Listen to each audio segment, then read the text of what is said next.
Ya kalau kagak ada kaitannya sama bapak lu apa cuma alasan sama gue benci sama lu. Nah kan disusulin. Udah lu samperin sono. Lu aja deh Gar. Kalau gue yang nyamperin pasti disuruh pulang. Ya kan emang harusnya lu pulang Git. Lu ngusir gue. Bukan ngusir. Kalau gue pulang pasti berantem lagi. Ya udah iya elah. Ribet lu.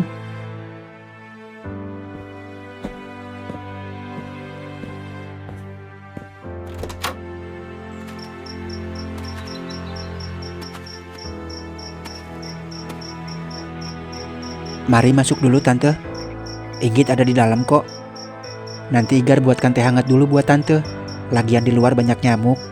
Yuk masuk dulu tante. Gak perlu basa-basi. Saya gak bakal betah lama-lama di tempat kayak gini. Udaranya pengap, kotor. Oh iya tante. Maaf kalau tempatnya kurang nyaman. Isinya baju ganti sama buku yang ketinggalan. Pastiin dia besok kuliah. Jangan sampai bolos. Siap tante. Besok kalau Igar sempet pasti Igar anter Inggit sampai kampus. Tapi kalau nggak sempet paling Igar minta tolong Belek buat anterin Inggit. Jadi tante tenang aja, gak usah khawatir. Igar bakal pastiin kalau Inggit gak bakal pernah bolos kuliah tante. Harusnya kamu tuh tahu diri, Gar. Kalau kamu tahu diri, kamu gak akan biarin Inggit keseringan main kesini. Lihat kan sekarang, dia jadi berani ngelawan ibunya cuma gara-gara belain kamu. Maaf tante, Igar nggak pernah minta Inggit buat ngelawan tante. Tapi kalau Inggit lagi butuh tempat buat tenangin diri, Igar juga nggak tega tante kalau harus ngusir dia. Dengar saya baik-baik. Saya datang ke sini bukan karena saya setuju dia temenan sama kamu. Saya cuma gak mau kuliah anak saya berantakan. Jadi kamu jangan kegeeran. Kalau aja Inggit nggak ada di sini, saya nggak akan sudi kalau harus nginjak rumah ini lagi. Mengerti kamu?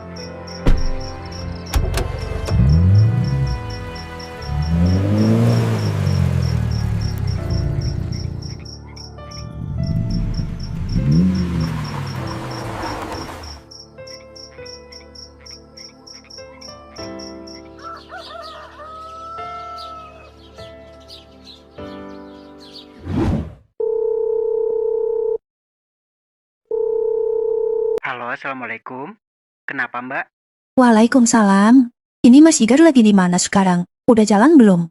Ini saya lagi di jalan mbak. Mau nganter Inggit dulu sebentar. Oh, oke deh kalau gitu. Ini saya udah nunggu di depan rumah ya. Loh, bukannya berangkat jam 7 ya mbak? Emang saya sengaja pengen berangkat lebih pagi. Soalnya pengen cari sarapan dulu. Ya udah tunggu sebentar ya mbak. Sekitar 15 menit lagi saya nyampe di rumah Mbak Ayu. Oh iya, Mas Igar sendiri udah sarapan belum? Saya biasanya sarapan di tempat teman saya mbak. Kebetulan dia jualan ketoprak. Tadinya sih mau sarapan dulu di sana. Tapi kalau Mbak Ayu buru-buru nggak apa-apa. Biar saya antar Mbak Ayu dulu. Mas Igar jangan sarapan dulu ya. Nanti kita sarapan bareng aja. Saya yang traktir, jangan ditolak ya. Tapi mbak... Udah nggak ada tapi-tapian Mas. Sekalian ada yang saya mau obrolin, penting. Oh iya mbak, baik kalau gitu. Mbak Ayu tunggu sebentar. Saya nganter Inggit dulu, abis itu saya langsung ke rumah Mbak Ayu. Ditunggu ya mbak. Ya udah, hati-hati ya.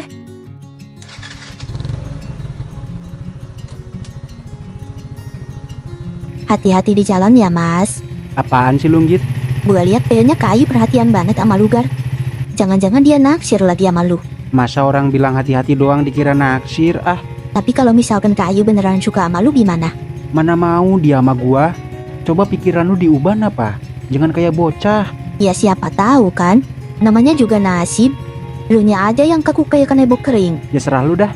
Capek gua. Tapi kalau misalkan dia beneran suka lu terima juga kan? Ya kali Mbak Ayu suka sama gua. Kayak kagak ada cowok lain aja. Ya gua bilang kan misalkan. Tinggal jawab doang apa susahnya sih? Lu mau apa kagak kalau dia beneran suka? Lagian naksir-naksiran tuh gimana sih rasanya?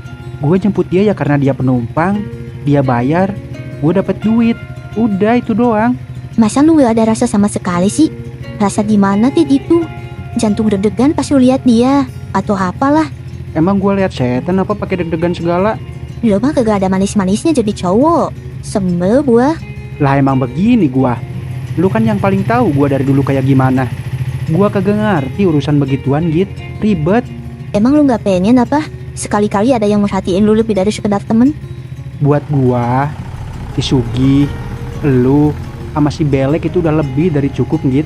Kagak perlu nambah-nambahin drama percintaan segala lah. Rengat pala gua mikirin begituan. Tahu ah, susah ngomong sama orang yang kaku kayak lu. Tuh kan, lu yang nanya, lu yang marah. Aneh. Emang aneh. Aneh karena gua masih betah temenan sama lu. Ya udah, kagak usah protes. Emang udah nasib lu punya teman kayak gua.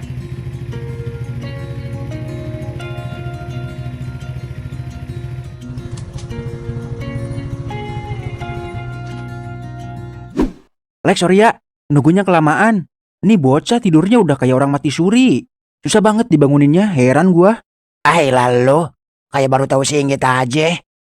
Duit udah gua transfer ya? Iya udah ada Gar. Tapi emang kagak kebanyakan itu. Kagak, orang Mbak Ayu ngasihnya segitu. Ya udah dah kalau dia emang ngasihnya segitu, lumayan buat jajan. Ya udah gua jalan ya. Git, gua jalan ya. Biasanya juga makan ketoprak dulu. Buru-buru gua gih. Lah belagu. Mentang-mentang udah punya penumpang langganan. Tak tempiling apa ya? Ya ilah lu gih. Timbang kagak makan ketoprak sekali doang dikata belagu gua. Udah ah, keburu kesiangan nih gua.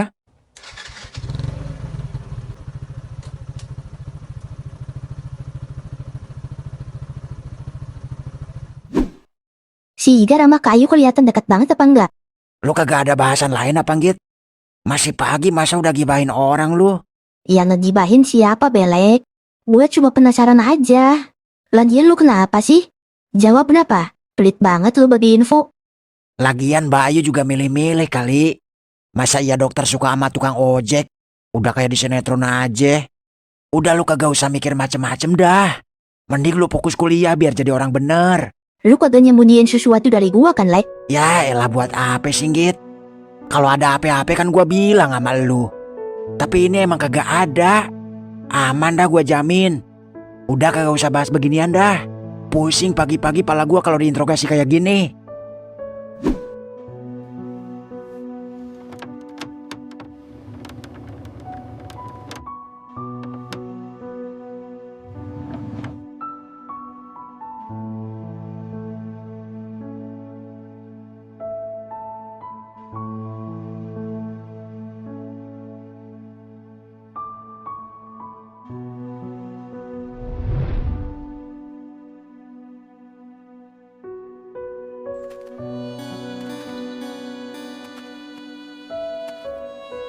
Aku tahu ini sudah malam.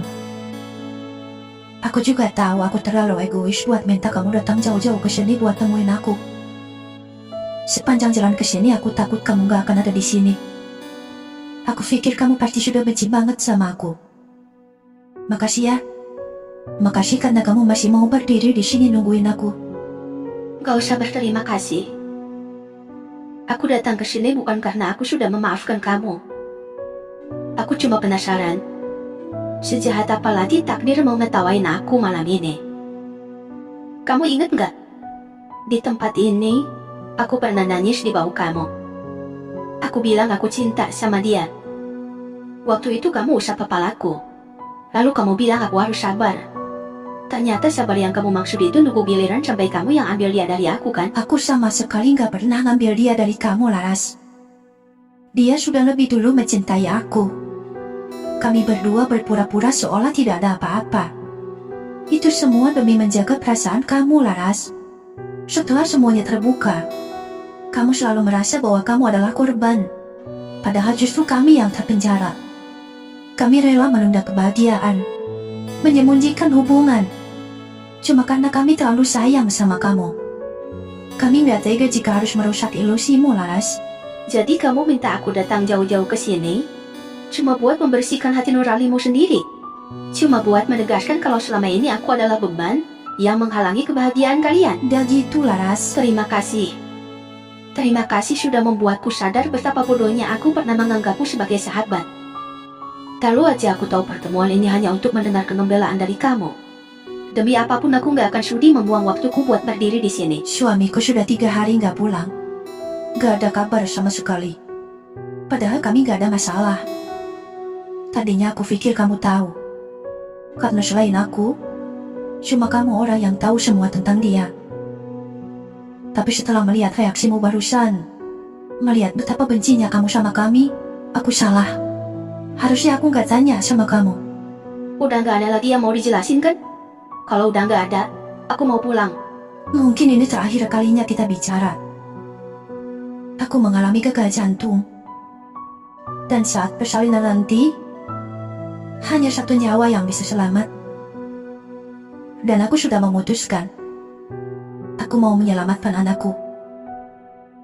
Aku tahu takdir di tangan Tuhan. Tapi ini caraku mencintai suamiku, Ras. Aku ingin meninggalkan bagian dari dirinya di dunia ini. Jadi sebagai permintaan terakhir, tolong dengarkan aku. Kalau nanti aku nggak selamat, dan bayi ini lahir ke dunia, tolong, jangan tatap dia dengan kebencian yang sama seperti kamu menatap ibunya. Dia nggak berdosa. Dia cuma bukti kalau kamu, aku dan suamiku pernah ada.